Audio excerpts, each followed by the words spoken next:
What's going on, guys? This is Bradley alongside Zach tonight on Monday, December 30th. This is going to be our last episode of 2024.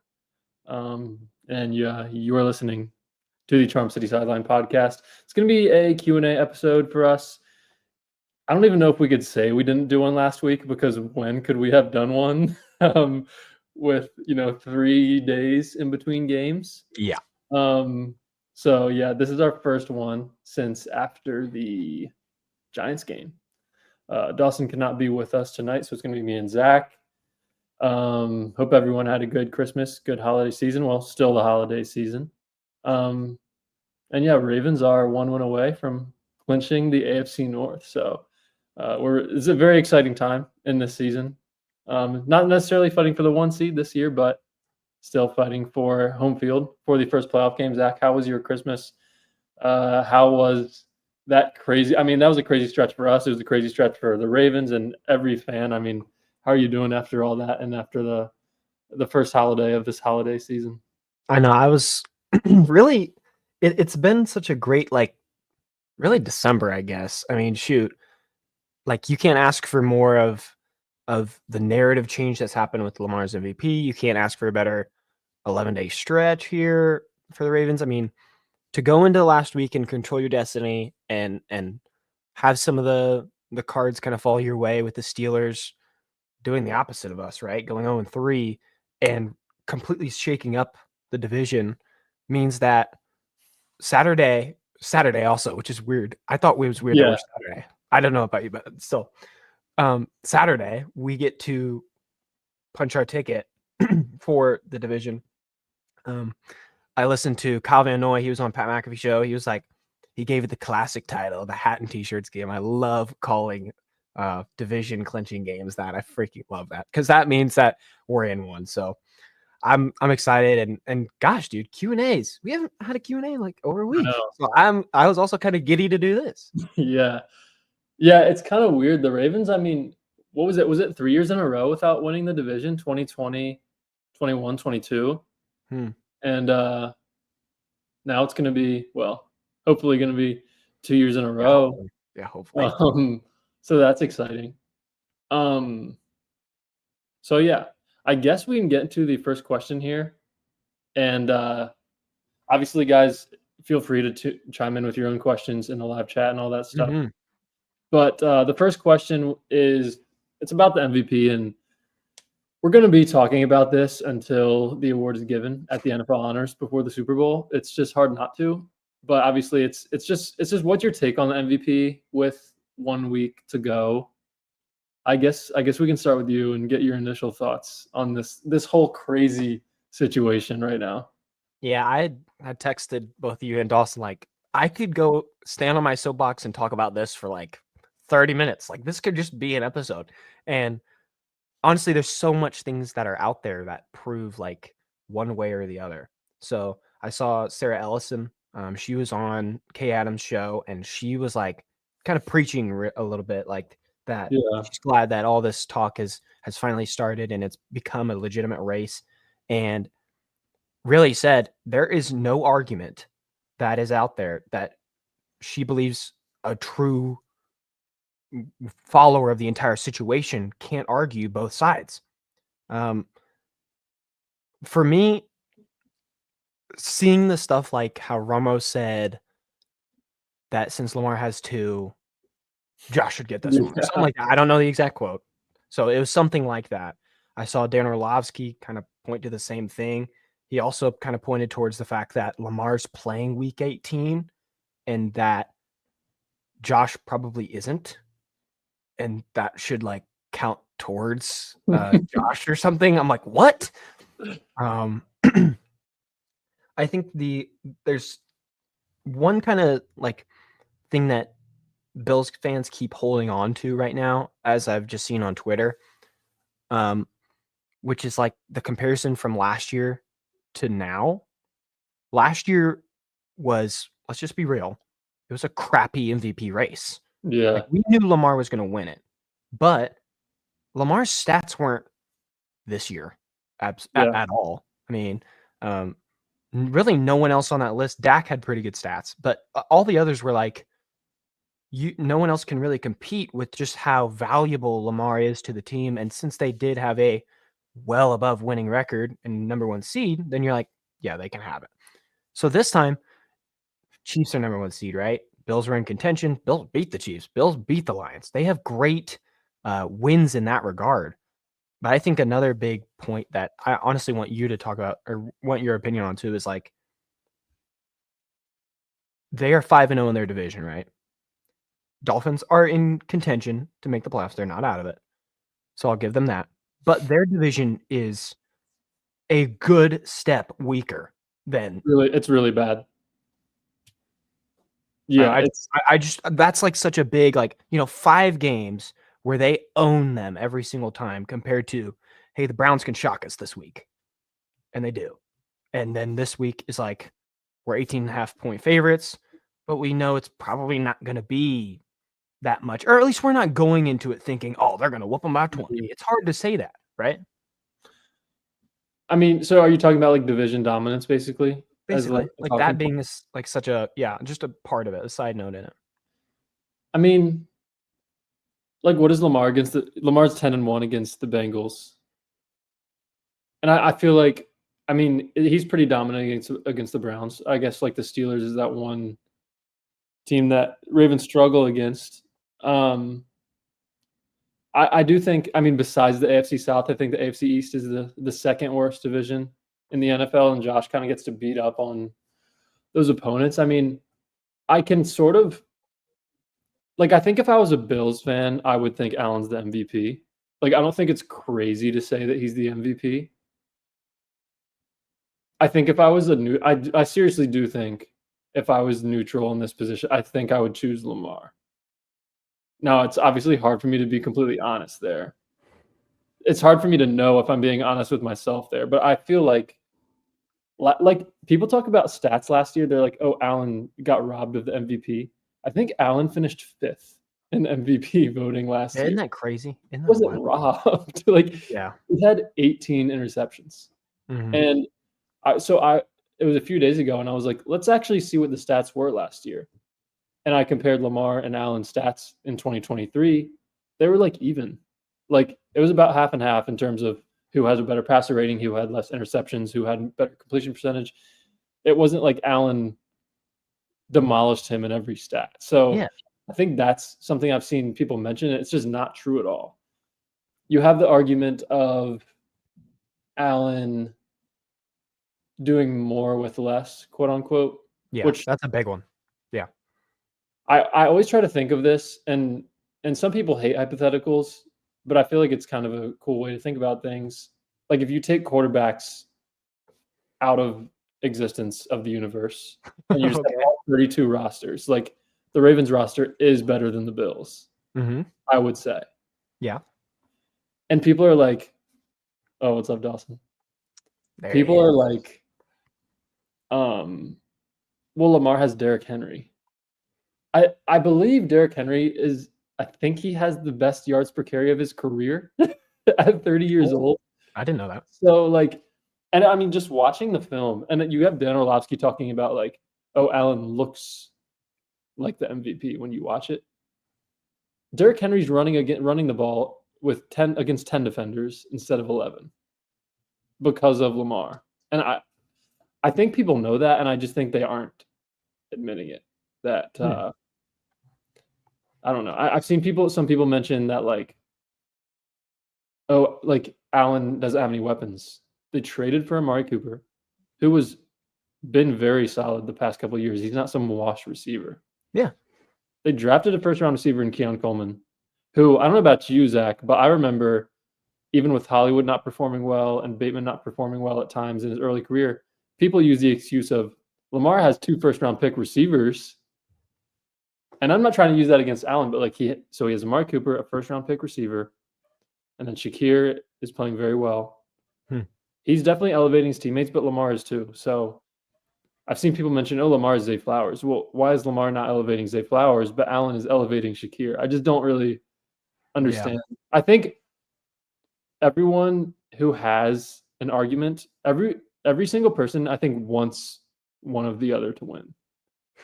I think the people Yeah. arguing for Lamar, they want Lamar to win, and I think the people arguing for Allen want Allen to win.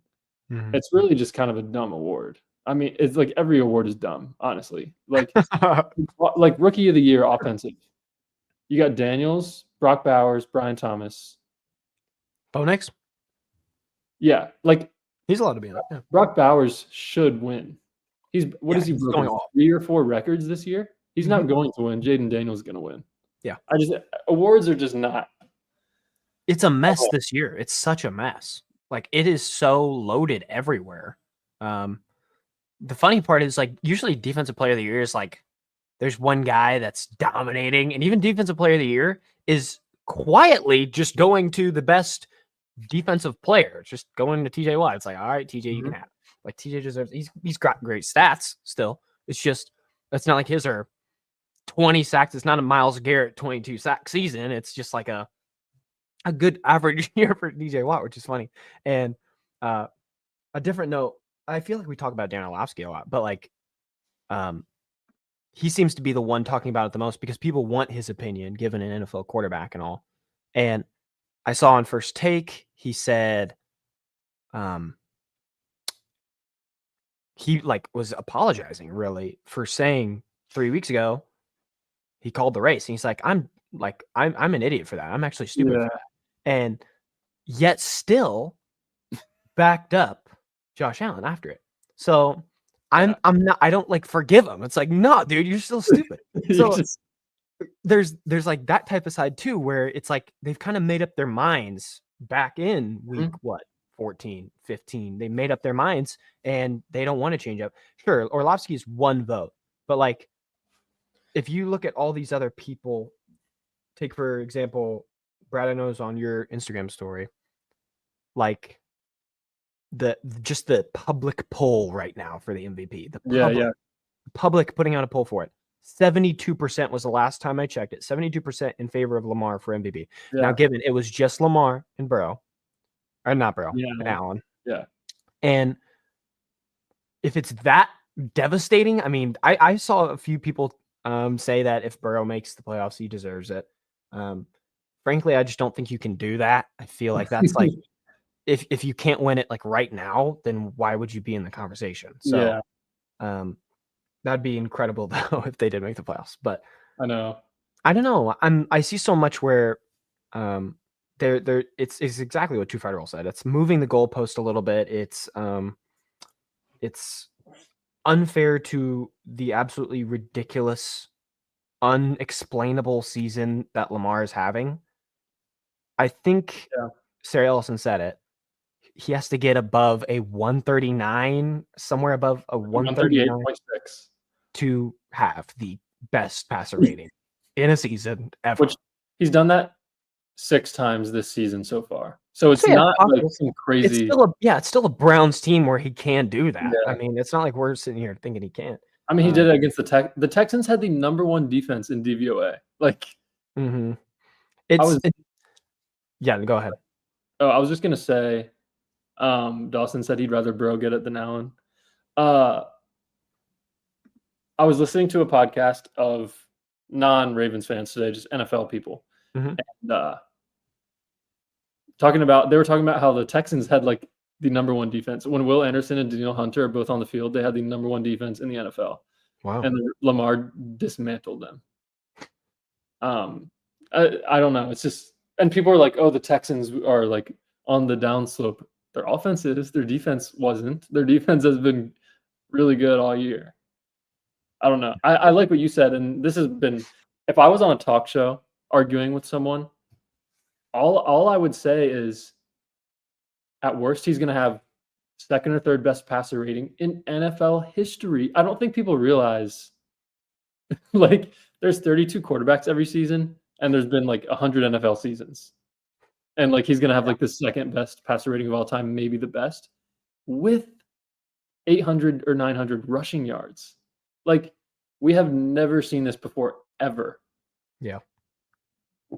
And the fact that some people are taking note of it. I mean, Charlie Kolar was trying to put into existence with the leads every stat besides QB sneaks. I mean, geez, dude.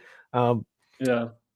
Everything that I've seen from Allen is about as special as it gets. If Allen plays this way last year, we are not sitting here arguing. We're like, it Mhm. is his award. If Mhm. Saquon plays this way, it's like it is his award. It's Yeah. because this year we have really 4 Or MVP candidates that are like they deserve it. They deserve at least something, right? And it sucks that that even even after all those guys are having their best seasons ever, that we have to debate this because I feel like if Lamar was just having a last year and we were happy with it, we wouldn't be like sitting here banging the table, freaking it's Lamar's. It's like this year I don't even think that we're that passionate about like wanting him to get the MVP. I think we're just saying that it makes as clear sense to us as anyone that he deserves it, that he should get it, given statistics, given wins, and um, just the unbelievable year he's had. And I'm it's pretty crazy. Someone said something to me about Peyton Manning winning his awards and that him getting to the Super Bowl and losing, they would take that Super Bowl over any accolade at all. So we, as Ravens fans, we need to kind of join in on that really and kind of center ourselves towards just helping them succeed there and not really entertaining the fact that Bills fans are uh, as needing of that award as not it, or they're more needing of that award than we yeah. are Yeah. as just fans. And Allen and Lamar both don't care. Yeah. And I don't know. I agree with what you said. Like we would obviously like a Super Bowl is the only thing that Ravens fans care about right now. It was more so just the frustration of everyone calling Allen the MVP 3 weeks ago Yes. when we knew that Lamar was having one of the best quarterback seasons of all time. And Yeah. 3 weeks later, his season is better than it was 3 weeks ago. Yeah. So it was just that frustration. It wasn't so we just wanted Lamar to be included in the conversation that he deserved to be included in. Mm-hmm. We're not going to be all up in arms if he doesn't win Yes. MVP. So Yeah. Yeah. I think that's well said. And I love that Sarah was like, yeah, any argument you have towards Allen, I feel like I could give you a great one that's for Lamar. yeah, like And I think that we both feel that way. It's just there's not like a Bills fan right next to us going like telling us this and this and this. It's just more of the stupid stuff that we see on Twitter, TikTok, Instagram, etc., where it's like, oh my goodness, like why aren't we acknowledging one of the yeah, best quarterback seasons of all time? that's a Crazy. good point. I really do think if I had to argue with someone or debate someone who was arguing for Allen, I think it'd be an easy argument to win for Lamar. Yeah. I think you have Yeah. a point for every single Josh Allen argument. So we could talk about it for hours. Yeah, we could talk about it for too long. Yeah. Probably. I guess we'll get into the second question. Mhm. This one is about the Ravens' last 3 games. So Ravens came off the bye and played the Giants, the Steelers, and the Texans in 11 days.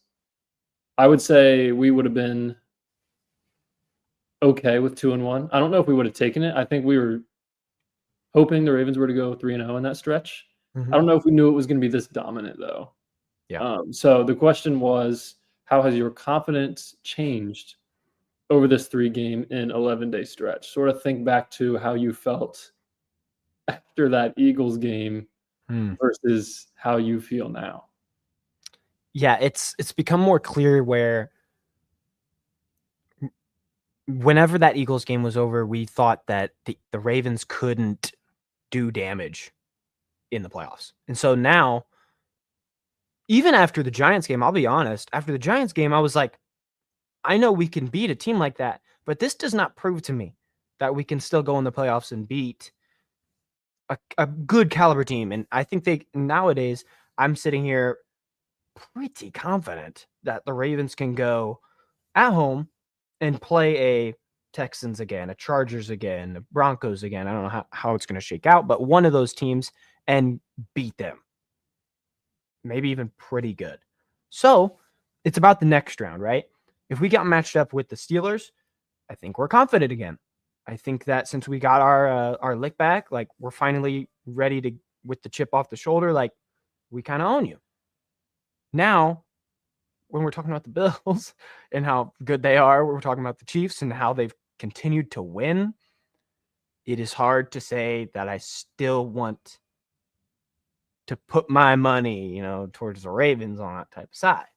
Not saying that I would. I don't like betting on the Ravens, but I have a hard time getting past that. What about you? You feel the same? Yeah, like the wild card round is going to be the Steelers or the Chargers. I would assume, let's hope the Ravens beat the Browns. Yes. And let's say the wild card's either going to be the Steelers or the Chargers. You got to feel decently confident. I feel like, and we've talked about this, I feel better about this Ravens team than I felt last year. But the 1 seed is no wild card game, an easy divisional game at home, and then 1 game to make the Super Bowl. It's insane how much of an advantage the 1 seed is now, and the Ravens had that last year, and they don't have it this year. Like, let's say the Ravens beat the Chargers in the wild card round, and let's be honest, we're all still going to be extremely nervous for that wild card game, and in no way am I saying the Ravens are guaranteed to win a wild card game because they have struggled in the playoffs a lot. So it'd still be a good win in a wild card round. And I will be very nervous for that game. However, let's say they win that, and then you go to Buffalo, which I think it's locked in, right? That if the Ravens win the wild card, they're going to Buffalo, unless the Bills lose. But let's just say they don't. Like, I don't know. Like, I think I feel a lot more confident playing the Bills than I do playing the Chiefs. I'll say, like, we've talked about for the past 10 and a half months that we think the Ravens are better away. I think the past month and a half has almost proven to me that, like, or changed my mind about that. I feel like the Ravens are sort of past the being at home, everything falls apart, crowd is silent, you don't know what to do, and, like, you lose all your momentum. I think they're kind of past that, like, dealing with the adversity. You heard Kyle Hamilton talk about it on Marlon's podcast. Like, they're not the 1 seed this year, but they've gone through so much more than they did last year. He's basically insinuating that they didn't go through enough adversity last season. So I would much rather the Ravens be at home. They're not going to be. I don't know. I will say, like, these last 3 games, after the Eagles game, I still thought the Ravens could win the Super Bowl, but my confidence level has risen exponentially over these last 3 games, I would say. Yeah, that's well said. And sure, we talked about, like, who this is perfect. Like, Dawson nailing it here. It would be more devastating to lose to the Bills this time, I think. Given the fact that we've beat the Bills really badly and then lost close to the Chiefs, it would still suck no matter what, right? But, like, yeah, I think that with the Chiefs, their wins right now are just ridiculous. And I could see them doing that right on into the playoffs and all the way to the Super Bowl. I could see that still.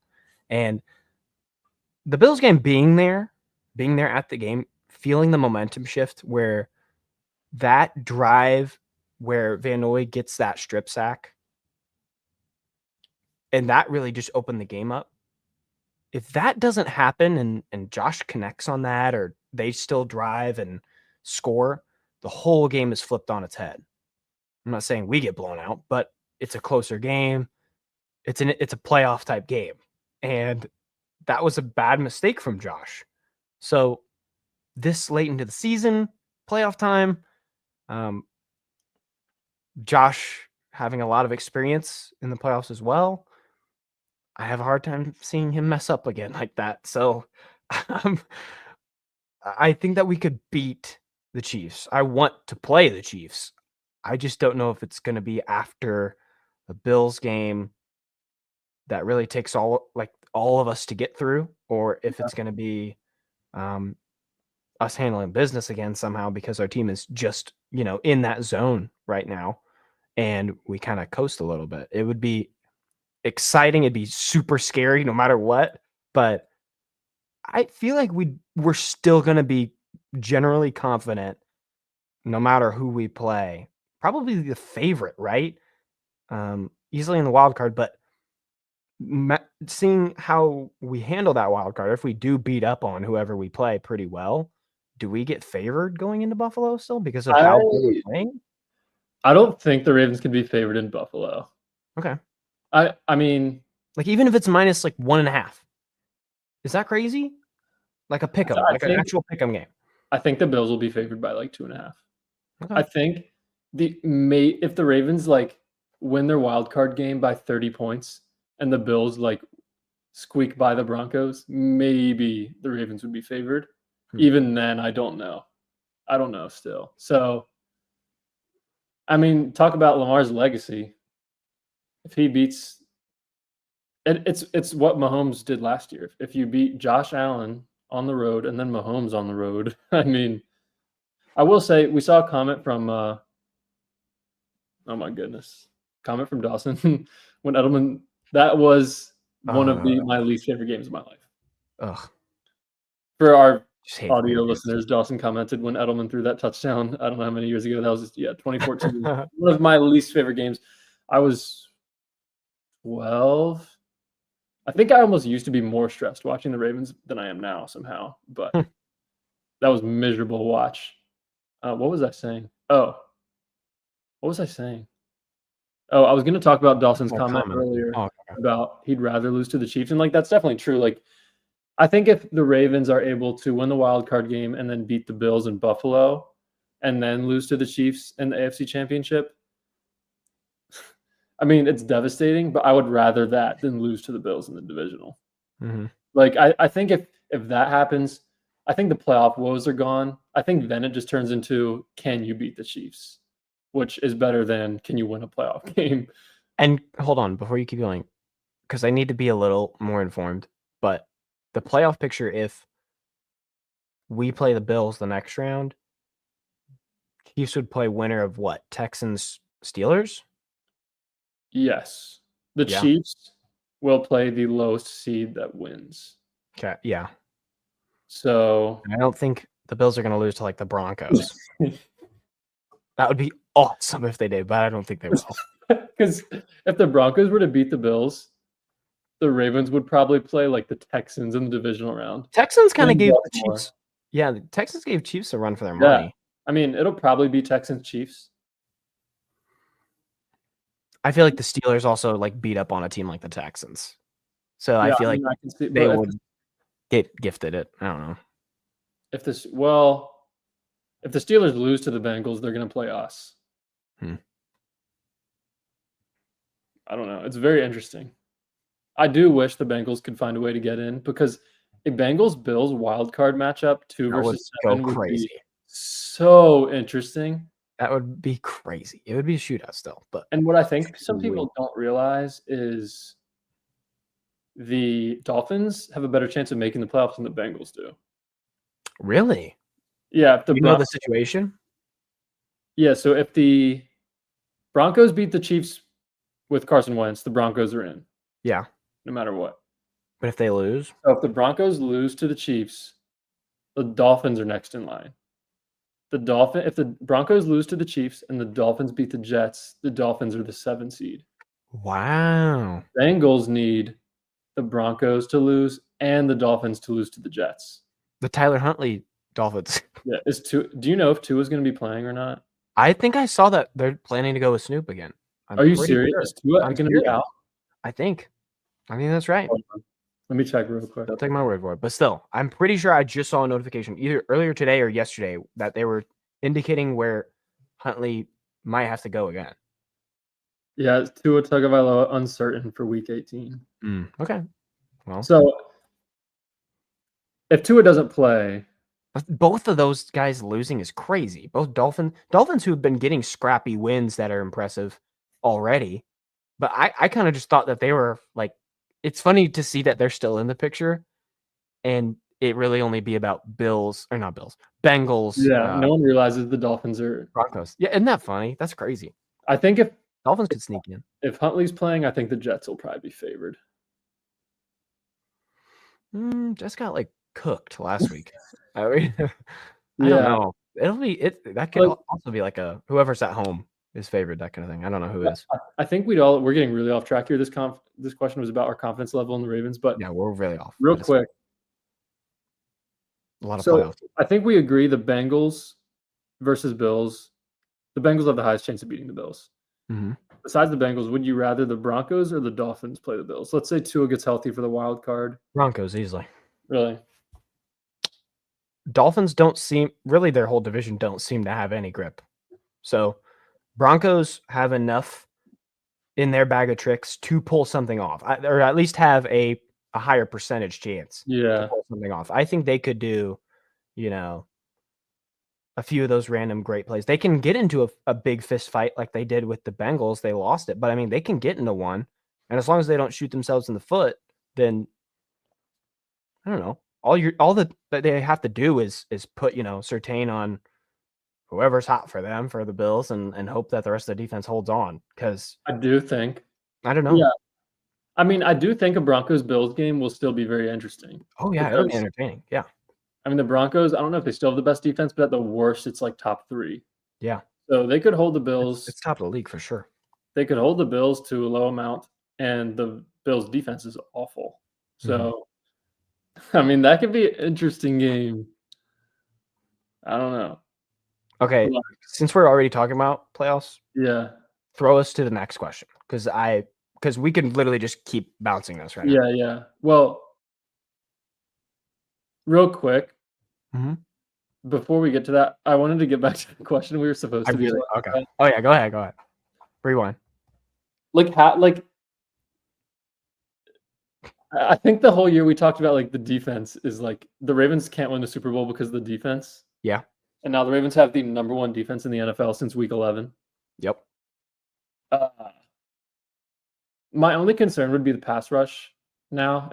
We talked about punt returner, which if you muff a punt in a playoff game, you're going to lose probably. So, I mean, it's a real concern, the punt returner position. I'm not that worried about it. I'm not as worried as like you are. My only thing is just like, I mean, if you muff a punt in a playoff game, you're probably going to lose. Yeah. And the Ravens have muffed like 3 this year. So, and like, we don't even know who's going to be returning punts on Saturday right now.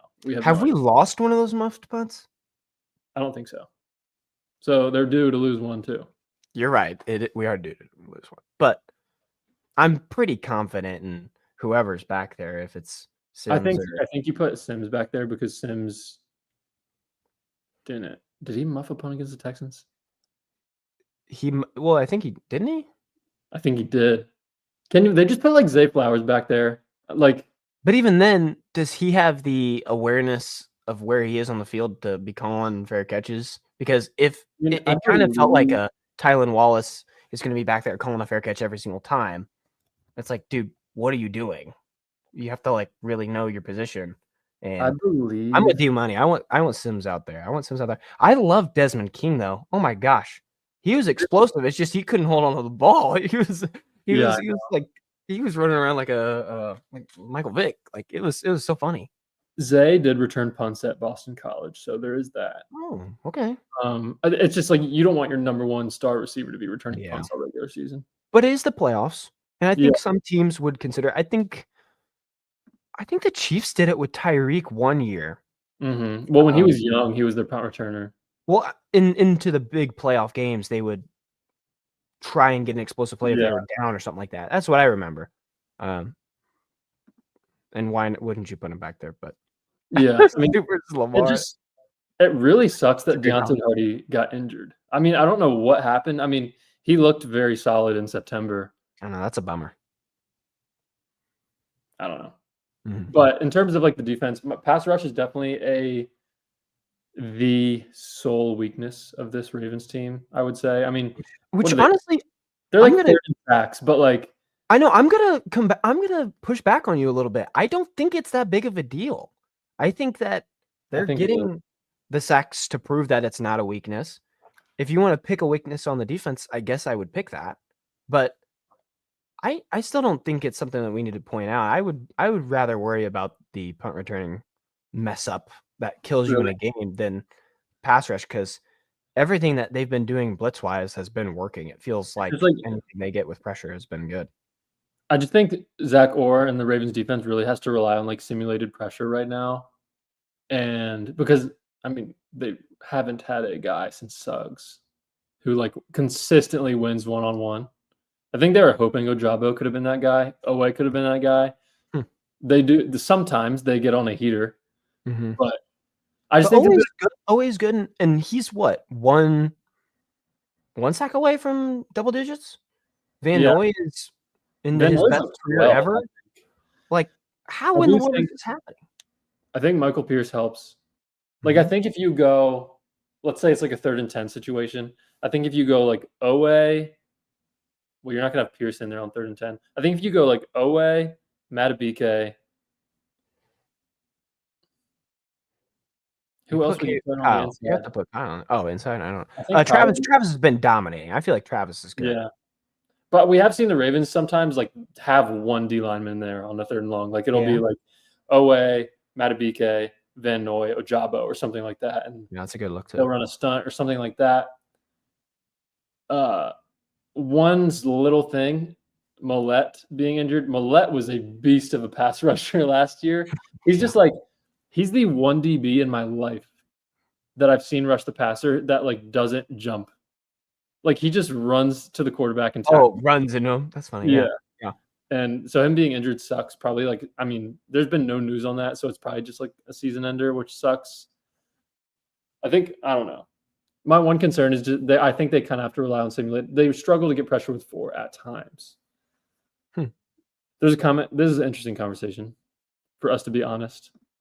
From Topo, are you guys scared that Lamar chokes again? Whoa. Can we define chokes? Let's define chokes. I Chokes would is just define losing? choke as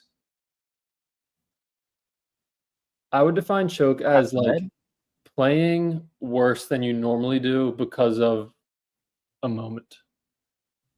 Do we think that's AFC Championship? Do we think that's last year's AFC Championship? Is that a choke? I would classify that. If it's by that, it is. If it's by it's not like he played out of his head. I think Lamar's biggest choke was 2019 Titans. Yeah.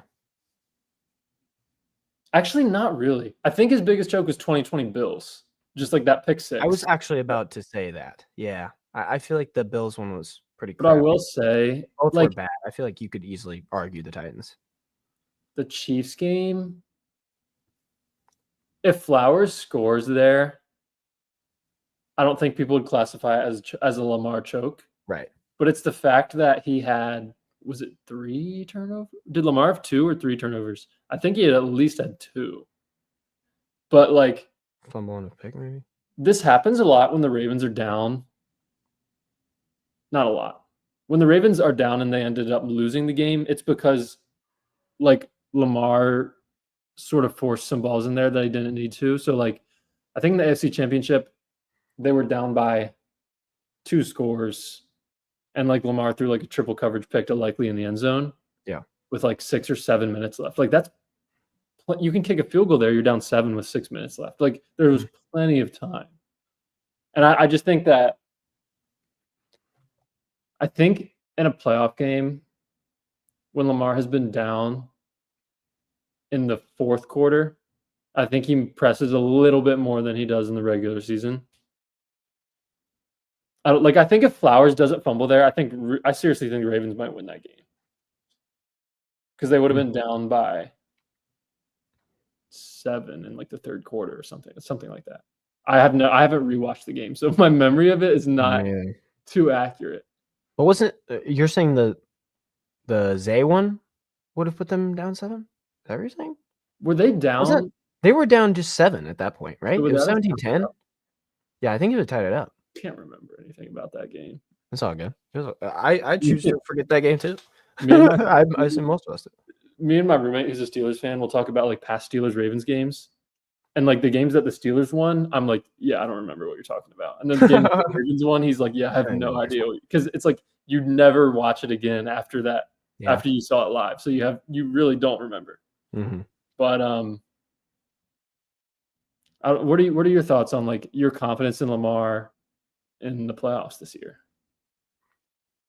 Given the consistent increase in efficiency and the veteran feel for the game, he is not an issue for me.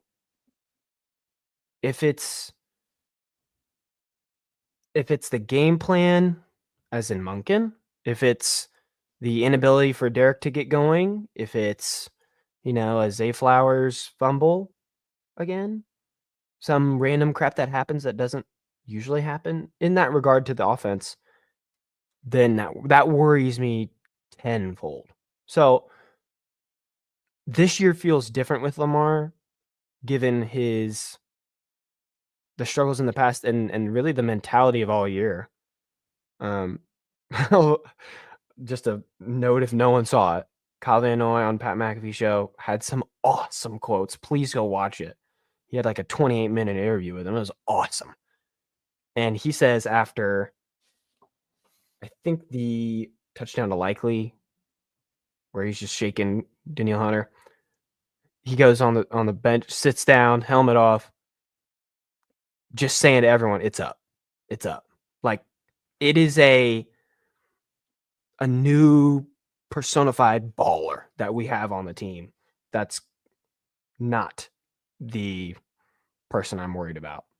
If he goes out there and chokes, obviously we're gonna live with it. But I would be genuinely shocked this time. Other times it's more of just being upset because he's not been in the situation.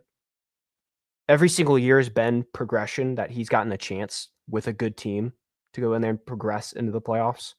And this feels like the year where if you're going to all hit your stride at this point, I just don't see him choking because I think that the defense can play good enough to help out more. I think if they get into situations where Tuck can make a kick, I think those struggles are starting to be left in the rear view. I'm not necessarily worried about that other stuff now. Yeah. And also, I mean, it's obviously not just Lamar. Yeah. Like Zay Flowers fumbling. How many times did the Ravens run it? 6 times. Like in the Chiefs game. Like it's That's what everywhere. I'm saying, right? It feels like a combination of the fact that Lamar chokes is also a part of the we're furious with play calling type of game.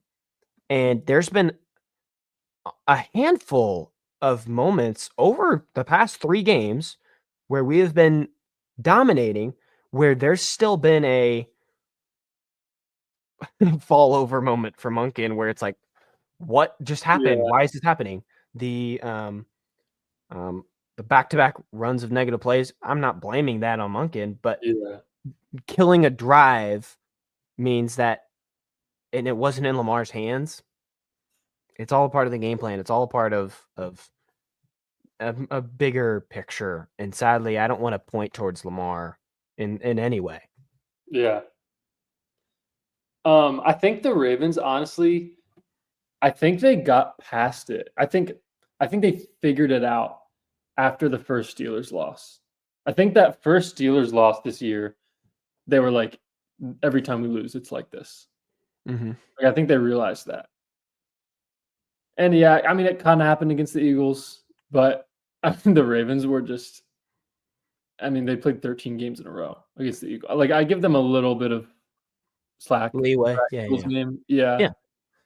But I seriously think, because we saw Monken at practice before the second Steelers game, like hold on to the ball. Like the Ravens lose in the playoffs because they lose the turnover battle and Tucker misses 2 field goals. That's how they lose every playoff game. Yeah. Like, so just don't do that. Yeah, like And it's kind of scary to say that what I just said about Tucker, right? Not feeling the stress from him right now. Come playoff time, he misses one early on. We get down to like the freaking 25 and he kicks one and misses it. Think about the feeling of everyone on the team. I hope that they're not sitting there thinking, oh no, we're about to go through the same thing we keep going through. And that it feels like a different like team now because we've gotten past the yeah, struggles at some games. But if you play a good team, as in, the Bills. I mean, sure, yeah, you can't go to the second round. You can't go to the divisional and hope that missed Like kicks are going to Tucker, somehow be erased and Lamar's going to absolutely dominate the game. It's too wishful thinking.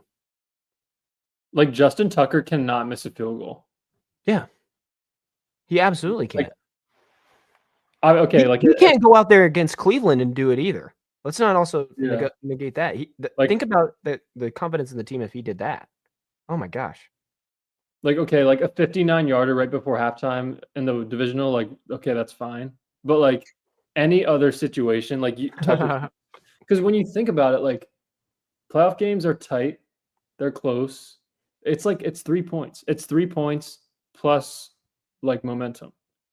And the Nance and Romo did the Ravens Eagles game when Tucker had missed 7 points of kicks. And Mhm. Romo was like, it's not just losing on the 7 points. It's like you're deflated. It's like Mhm. the combination of those two things. And I think Tucker's missed a kick in every. He didn't miss a kick in the Chiefs game, did he? Did he? Ooh. I'll Does go anyone in look. the You want chat? me to go Yeah, look? you can look. Um, But like I feel like Tucker's every time the Ravens lose, it's like Tucker misses a field goal in the first half. whew. I mean, he missed I was Makai. about to say yes. I Makai's would have second get did thanks. miss Okay. Yeah. against the Chiefs. Sorry guys, I don't know about you guys, but like I have no memory of that game because I just blocked it out. I know that was Like every regular season loss, like I go back and messed watch you the open. film and like all that. Like I didn't touch that game. 53-yarder. Okay, when was it? That was almost the end of the second quarter. No. Okay, Yes. Almost the end of I have no memory of that. it. I just think that every loss is somehow tied into what Tucker. the recipe for it, which is something like Tucker missing and then us also kicking ourselves in some bad way or play calling gets away from what we know it to be Yeah. in dominating fashion. That's what I've noticed in these last couple of games is like if the Ravens something goes wrong for the Ravens, Monken just like feeds Henry. And like he wasn't doing that early in the season when something would go wrong. He would pass 3 times in a row and punt. Like I like there's nothing wrong with like being down 10 points Mm-hmm. and giving it to Derrick Henry 2 times in a row. Okay, worst case scenario, it's like a 3rd and 5. Like Yeah. instead of a 3rd and 10. So I don't know. But we have 2 more weeks to talk about this as well. But Mm-hmm. I know you wanted to get into this. Who would you most like to play? That was Are we another just considering as in what Steelers Chargers? Steelers Chargers, I guess. I mean, That's really the only real quick, real let's just talk situation, right? about the path of if the Ravens lose on Saturday. Okay. Oh, okay. Just like really, just like a minute. If the Ravens lose to the Browns and the Steelers beat the Bengals, the Ravens would play the Texans in the wild card in Houston. Okay. Now, that's probably a more favorable matchup than the Chargers or the Steelers, in my opinion. However, if the Ravens beat the Texans in that scenario, they would go to Arrowhead for the divisional. I would rather not play the Chiefs. I already said this. I feel more confident against the Bills than the Chiefs. I'd rather push off the Chiefs. So let's just win the division. But anyway, Chiefs. No, not Chiefs. Chargers or Steelers, Zach? Um, If I said Steelers, I feel queasy, like almost. But I think that's the right answer. What we did, maybe a week ago, was dismantle them, and we, at the end of the day, made a few more crucial plays. It was close. It was close. It should have been a closer game. The pick Yeah, six blew it open. And right now, the Steelers are just in a absolute ditch. They're in trouble. They're in trouble. I'm not hating on them. I don't want to take this as like the Steelers suck. It is, they cannot find a good amount of life. They played 3 great teams in their stretch, as in Eagles, Ravens, Chiefs. That is absolutely horrible.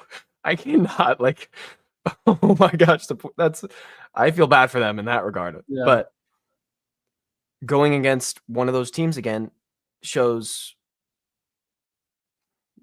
I don't know, a little less confidence for someone that might be in their shoes, maybe from past experiences. Chargers make sense too, right? But it was kind of the same situation, same kind of ending where we beat them, but it didn't feel like it was dominant from the get-go. It was, oh shoot, they're kind of hanging in a little bit, and then we had to make a few more of those big plays. The Steelers one felt like a little more ball bounced our way kind of thing with some fumbles, but overall, I think that if specifically if they were to go and lose to the Bengals, wow, I would want the Steelers. They would be beating up themselves pretty hard. And, obviously it's a new season, so they'd be like, oh, shoot, we can get something going. If they saw a sign of that again, I think they fall apart. I think both the Chargers and the Steelers wins should have been closer than they were, which you touched on. Mm-hmm. Quentin Johnston dropped game-changing plays. Game-changing. Yeah. Like 3 or 4. And the Steelers, and I've kind of kept this opinion to myself. I kept it to myself at the time because I didn't want to be a Debbie Downer or whatever. Mm-hmm. I don't feel and obviously the Texans game changes everything. I didn't feel as great about the Steelers win as most people did. Because Russ makes a boneheaded turnover at the 4-yard line. Ravens take it 96 yards back for a touchdown. That's 14-point turnover.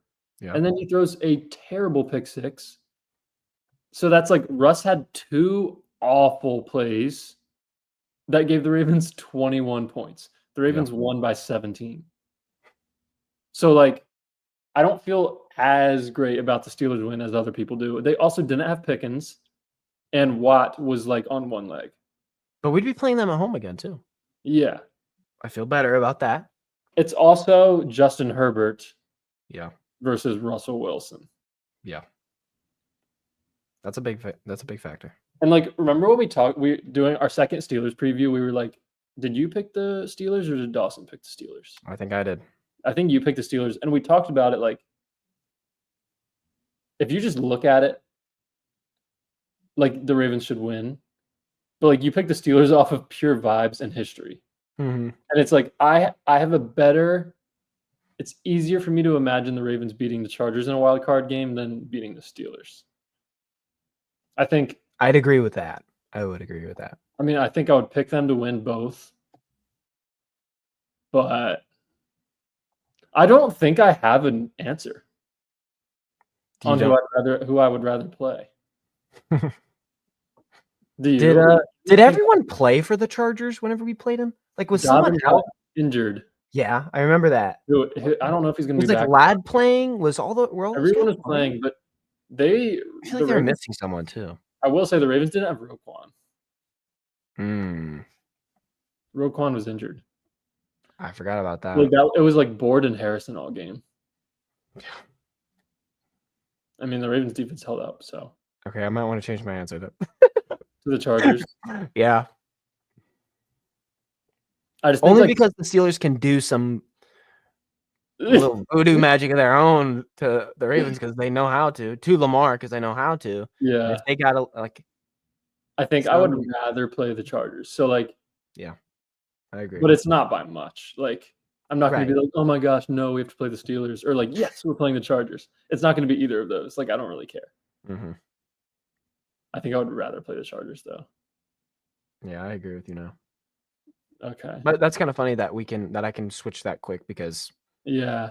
just talking about it because I feel like just having the Steelers number as bad as we did Yeah. makes me a little more confident.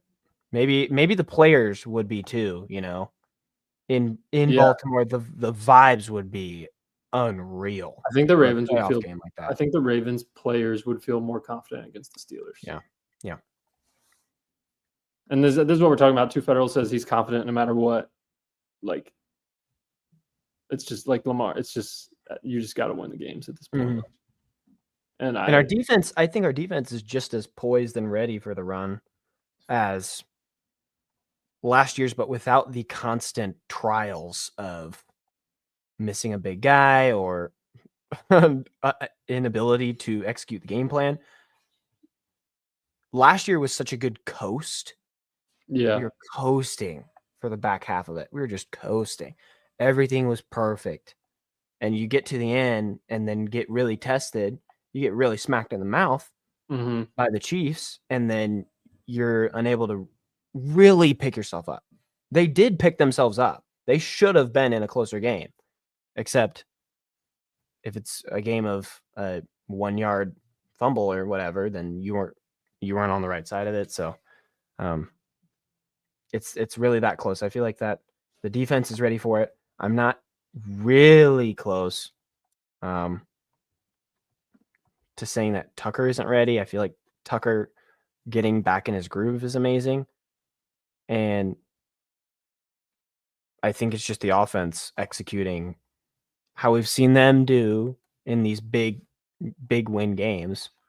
It just we have to see that. We have to see that off rip. We have to see it like how we saw it versus the Texans in the divisional. We have to see it off rip against whatever wildcard team we get. And that's the end of it. That's the end of it all. Yeah, and another good comment from Two Federal. Lamar was playing slow last year in the playoffs, even in the Texans game, which it was a bad start against the Texans last year. Henry allows him to warm up and get started faster, and I do agree with this. I think Derrick Henry calms Lamar down. You saw the Texans game. I mean, Derrick Henry, they didn't want to touch Derrick Henry the first like 2 possessions. Yeah, it was bad. And I think it does make Lamar's job a lot easier. I think Lamar makes Derrick Henry's job easier at the same time. So that's a good point there as well. Do you want to get into our last question, Zach? Yeah, dude. I would love to talk about this. We need to give out some honorable mentions. Yeah. Yeah, so this one is, what players have impressed you the most this season? Okay, I started off talking. I have two guys. I have one on each side of the ball. Yeah. For defense, I'm on a high for this guy right now. Kyle Van Noy is just impressing the crap out of me. I don't know how he's doing what he's doing. Career high in sacks. A lot of talk almost as in any analysis on the defense does not give him credit, really. He is sure Ardarius, perfect pick. Perfect pick. Great comment. He definitely deserves to be on this list. I hope you touch on it if I don't.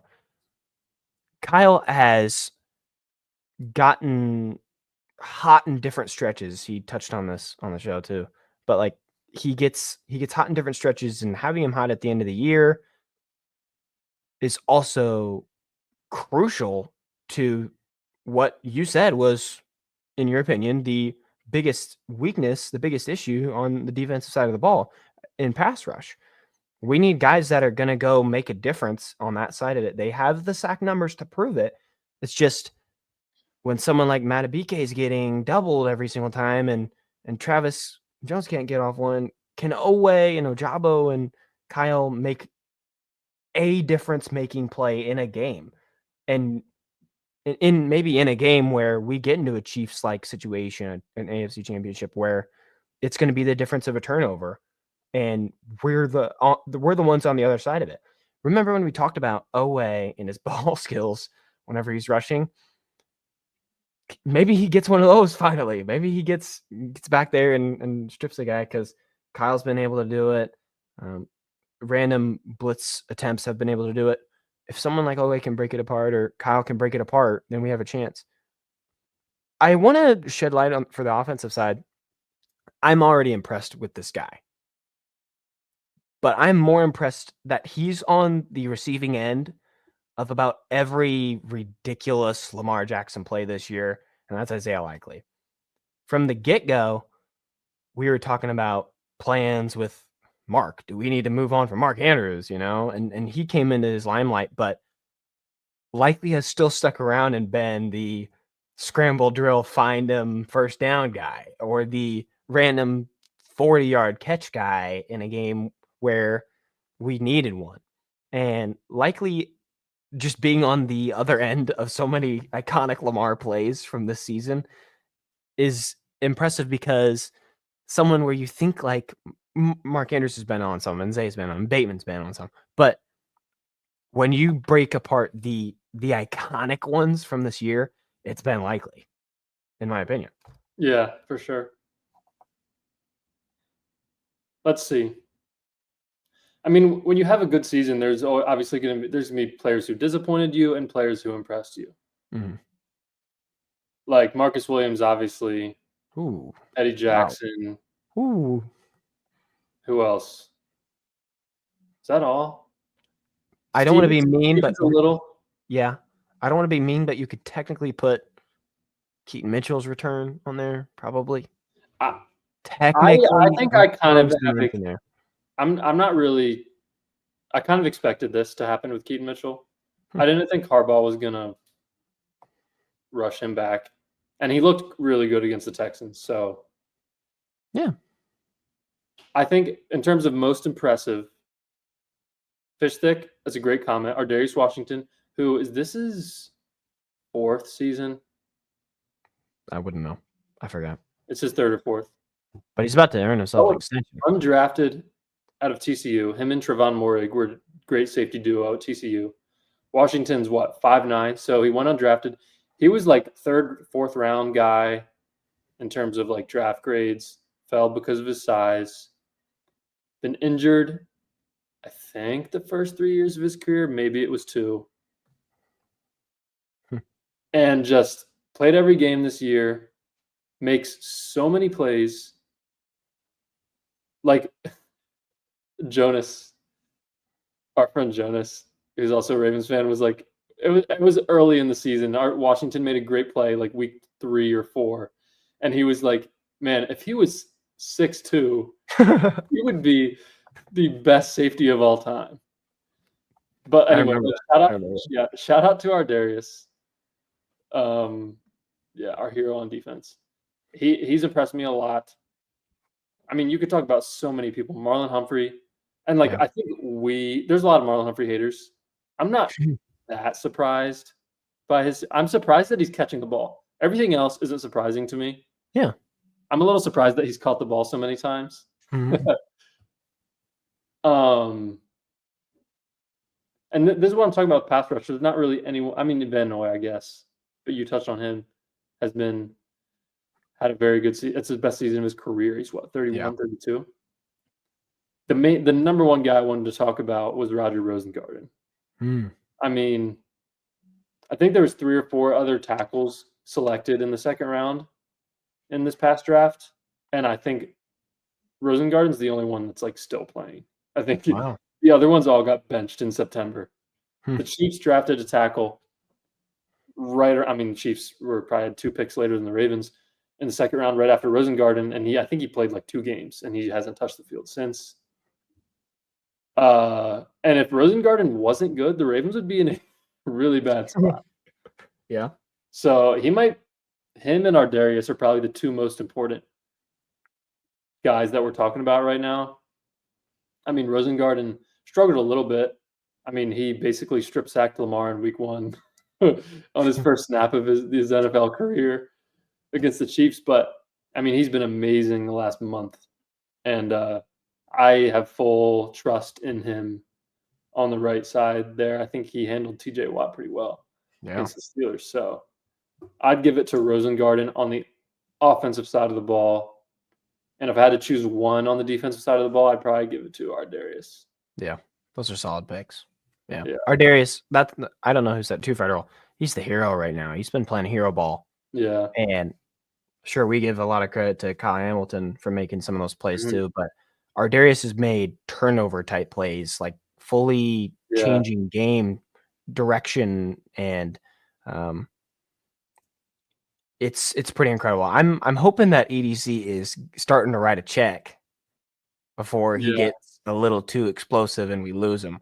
So I hope that we can keep him around for a long time. That I hope he keeps getting better for us and can be even, starter next year, where we're confident in his ability to start next to Kyle, and really we constantly talk about additions to the defense and everything, and it happened last year with Wiggins, where this time I don't think DaCosta would be saying, hey, we need to go get a corner unless, we lose Stevens, which could be very possible.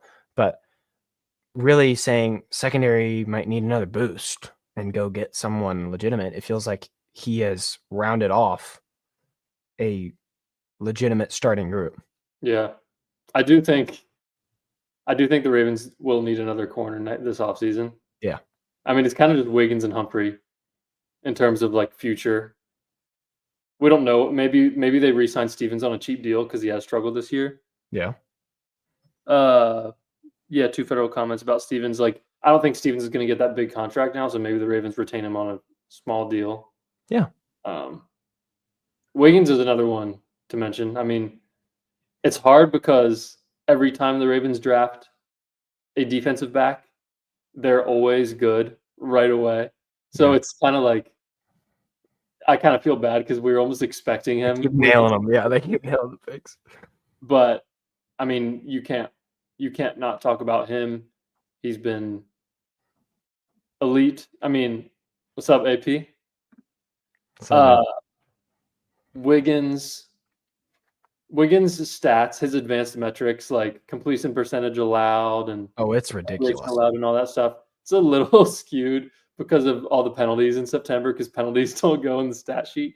Yeah. But like recently, he's been really, really good.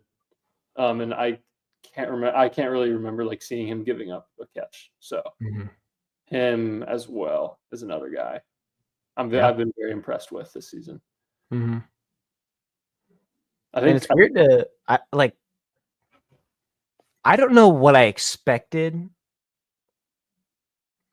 as in production and efficiency wise with Derrick Henry, but he has definitely blown the expectations, I think, out of the water a little bit. Yeah. You wouldn't say he's going to have one of the best years of his career this late in. Sure, this is one of the better lines that he's ever been behind, and with the best rushing quarterback ever, but even then, it's not like we were sitting on the top of the hill screaming that this was going to be Derrick's year, or Derrick is going to lead the offensive player of the year race for most of the year until Saquon shows up and has the best running back season maybe ever. But it's that deserves to have an honorable mention, I think.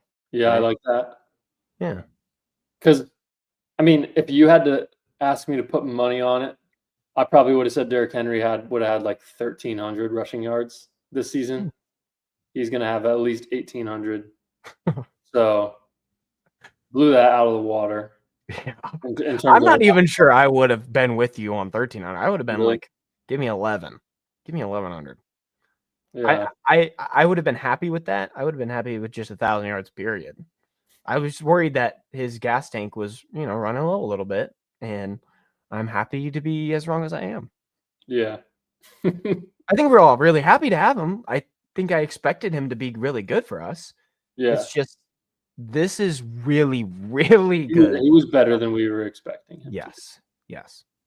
I think he's averaging almost 6 yards a carry.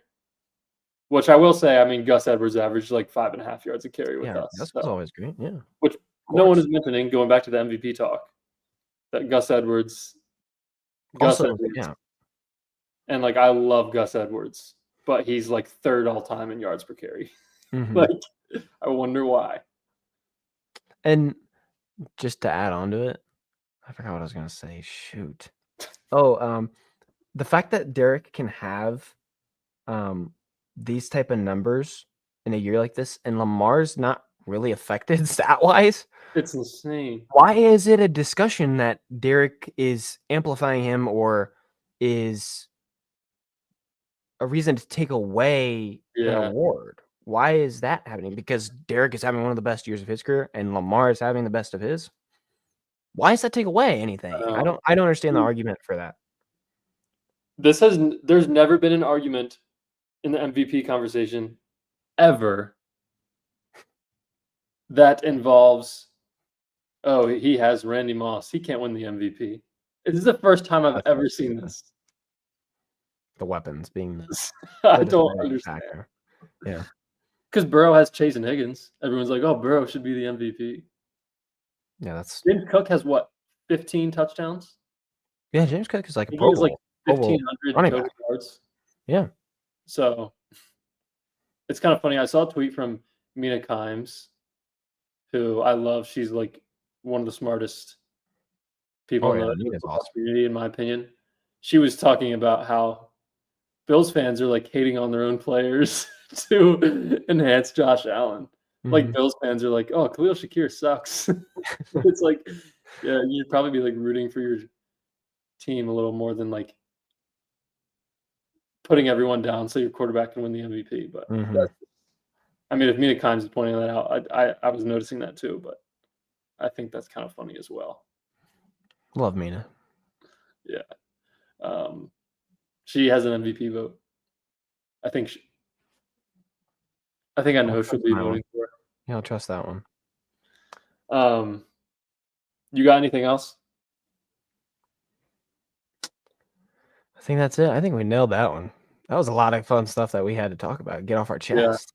Yeah. I didn't think we would have that much to talk about. You're right. But that was very therapeutic. That was therapeutic. Yeah. Yeah. Yeah. I hope that was for anyone listening or watching. Maybe hear what you've been thinking too. What's funny is Dan said Burrow can enter the race if they make the playoffs, but he has Chase and Higgins. But if you have Zay and Bateman, you're exempt. That's exactly. Like I saw someone say, if you say out loud Zay and Bateman are the best wide receiver duo in the NFL, fine. Just you can give the MVP to someone else. But yeah, like, Danny was saying that. We love them guys, but that's not the truth. No. Yeah. I don't think this was. I mean, I love our Q&As, and this is cliche to say. I love our Q&As after a loss because we really get a lot out. But had a lot of fun with you guys in this one. Mm-hmm. And man, our last episode. I mean, tomorrow's New Year's Eve, so. Thanks for a great year. Our first full year of the podcast in terms of calendar. It was our first full season and our first full calendar year. Yeah. Of the podcast. So. Pretty cool stuff. We will be back. Don't know if it'll be live or a recorded video episode Thursday with a Browns preview, our last regular season preview of the season. Kind of sad, but yeah, we'll have more to come after that. So thanks everyone for watching tonight. Be sure to check us out on Spotify. Rate us 5 stars. If you would rather listen on audio, I mean, it's always there. We're trying to get on Apple Podcasts. We've been saying it for months, but like I don't even have Spotify, so I think it'd be cool for us to get on Apple too. We'll try to do that for you guys. And yeah, like the video, subscribe if you were new tonight. We love having you guys. Makai, proud of you guys for consistency this season. Thank you. Thanks, Makai. KP, can't believe the playoffs are next week. Yeah, every season goes by so fast. I mean, this one was particularly quick. This was particularly fast. It was quick. Yeah, it's crazy. I feel like the other 7 months of the year go by so much slower than the 6 months that we have football. But yeah, I guess that's just how it goes. Mm-hmm. Yeah. But anyway, hope you guys have a good New Year tomorrow night or tonight, whenever you're watching this. Everyone stay safe. Mm-hmm. And we'll see you guys in a few days to talk about the Browns. Happy New Year. Happy New Year, guys. See you later.